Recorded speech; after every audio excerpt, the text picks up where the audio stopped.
10月以前，南回铁路发生败马并车意外，因为铁轨路崩害甲真无正常，加上并车唯一的死者越南籍的配偶陈氏翁添伊的保费高达7100万，而且因翁李湘全阁是伫咧代替咧卖车票，所以引起到检察官的注意。事故发生了后，李湘全自杀。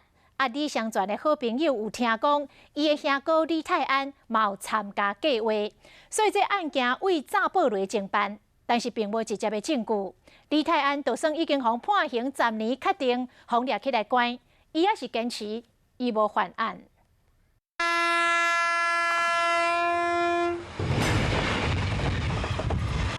帮梁师傅，好输诶！我先把你叫出来，来帮梁师傅，这好输诶！自强号60的车厢并车，坐车的人拢着惊。就突然听到一声嘣的声音，然后他们就说第6节的车厢翻掉了，感觉到那种车轮啊，就在吃那种铁轨旁边的石头了，就知道它好像出轨了。我车头7了。台铁员工甲救援人员伫现场伫救人，本来当作讲这敢若是一场意外尔，不过伫铁轨路顶面无正常现象，互检警唔敢大意。鱼尾板包括我们弹簧的这个挂钩呢，都必须要特殊的工具才能够开启。一般车开车以前，我们都会有巡查、巡倒车，先走一遍没有问题的时候，我们才会开车。这是早上第一班车是这样。那昨天那个发生了，他这个倒是蛮内行的，他是选择我们那个列车的空档有76分钟去破坏。破坏铁轨路一定要有铁轨路甲工程的背景，加上这个案件唯一一个死者越南籍陈氏翁添，有2摆坐这台败马火车，因设施李湘全，又阁是伫代替卖车票，大家注意力拢集中伫李家。最难过的事情，我跟我老婆回家，我没有办法保护她，现在我连她的身体都没有办法保护。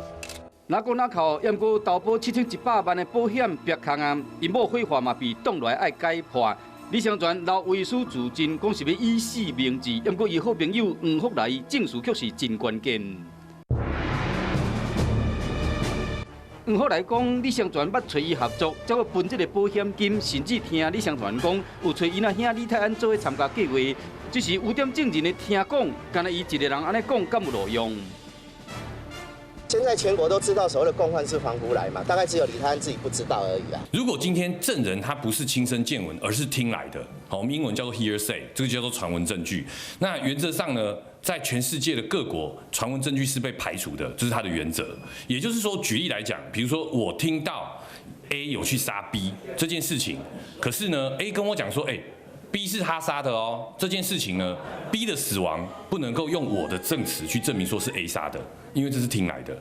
案件审理10档，最高法院总算认同高院的讲法。李湘全讲有找李泰安参加，虽然这部分是听讲的证据，不过案发迄一天，李湘全要求黄福来载李泰安到现场，黄福来有亲身参加，所以讲有证据能力，不过直接的证据呢？我没有做的事情，所以很多事情证据上都显示跟我无关啊。哥哥一起呢买凶呢，去杀掉自己的太太。好，这是我们经历过的一个案件。这个案子里面呢比较特别的是，它是用所谓的科学办案，因为在那个案子里面呢，法院用了大量的所谓的基地台。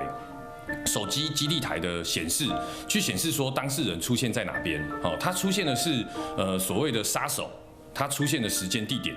好，那另外呢，再连接到就是汇款的部分。